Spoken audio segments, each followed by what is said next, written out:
भाइ आउनु त दाजु मलाई सहयोग गरिदिनुहोस् न के भयो के सहयोग भाइ ए भक्के के भयो सेनमा चिन्दैन छोरा मिला के चिन्दिन कलुवा हैन एन बेकामै गयो बस के भयो पाला बिचमा साला यसले मलाई नि यो केटी बनेर नि 3 महिनादेखि मसँग बोल्दैछ अनि आज बल्ल बल्ल डेटिङको टाइममा चाहिँ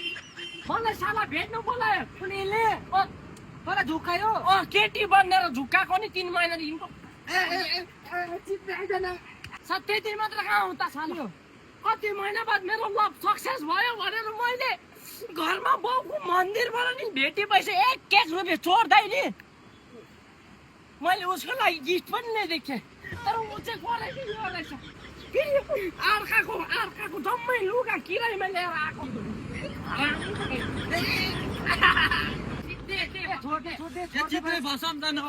तर बेहोरा त धुला खाने नै रहेछ डुङ्गै हामी त्यसो गर्नु मलाई पाला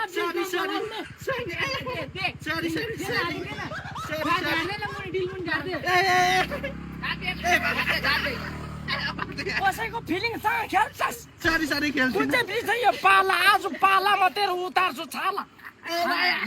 सरी छोड्दैन माफ गर्दैन माफ मसँग लप्पो पर्यो होला तोपो हो र माफ गर्दैन माग्दै झार्छु ला भिकारी साला यही चाहिएको थियो भने भन्नु पर्दैन दिँदा त मेरो फिलिङसँग खेल्छस् हरामी